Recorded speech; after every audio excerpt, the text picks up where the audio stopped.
এর যখন উনি বিদায় নিয়েছেন অর্থাৎ রিটায়ার করে চলে গেছেন সেই সময়কার অধ্যক্ষ আমার অত্যন্ত শ্রদ্ধাভাজন ব্যক্তিত্ব, একজন মাটির মানুষ, এত পরিশ্রমী মানুষ আমার জীবনে খুব কমই দেখেছি।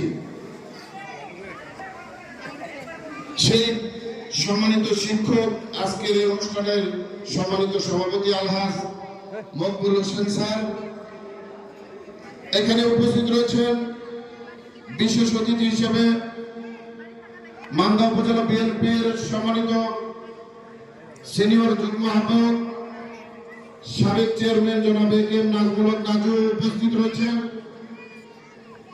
আমার অত্যন্ত শ্রদ্ধেয় ব্যক্তিত্ব, অত্যন্ত মেধাবী একজন ব্যক্তি, এই মান্দা উপজেলার দীর্ঘদিন যিনি নেতৃত্ব দিয়েছেন, অদ্যবধি দিয়ে যাচ্ছেন, সাবেক সাধারণ সম্পাদক, সাবেক উপজেলা চেয়ারম্যান জনাব ডাক্তার একরামুল বারী টিপু উপস্থিত রয়েছেন। এই মাদ্রাসার সম্মানিত অধ্যক্ষ সহ এই শিক্ষাঙ্গনের সকল পর্যায়ের শিক্ষক, সম্মানিত শিক্ষক বৃন্দ, কর্মকর্তা কর্মচারী বৃন্দ এবং আমার সামনে বা আমার সাথে বিএনপির বিভিন্ন এলাকা থেকে আগত সকল নেতৃবৃন্দ, অত্র অঞ্চলের এই শিক্ষার্থীদের সম্মানিত অভিভাবক বৃন্দ এবং এই অঞ্চলের সম্মানিত সুধীমণ্ডলী, সকলকে জানাচ্ছি আমার ব্যক্তিগত পক্ষ থেকে, আমার সংগঠনের পক্ষ থেকে আন্তরিক মোবারকবাদ, শুভেচ্ছা এবং সালাম। আসসালামু আলাইকুম ওয়া রাহমাতুল্লাহ। ওয়া আলাইকুম আসসালাম ওয়া রাহমাতুল্লাহ।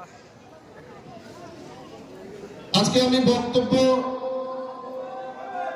কিছু স্মৃতি উল্লেখ করব ভেবেছিলাম, কিন্তু আমি বক্তব্যের শুরুতে যে কথাটি আমি বলতে চাই সেটি হলো যে এই প্রতিষ্ঠানটি যখন শুরু হয়েছিল তার খুব বেশি দিন হবে না, তারপরে আমি এখানকার ছাত্র হবার গৌরব অর্জন করেছিলাম। যাই হোক, সেই অবধি থেকে যারা এই অঞ্চলের এই খেটে খাওয়া মানুষগুলো তাদের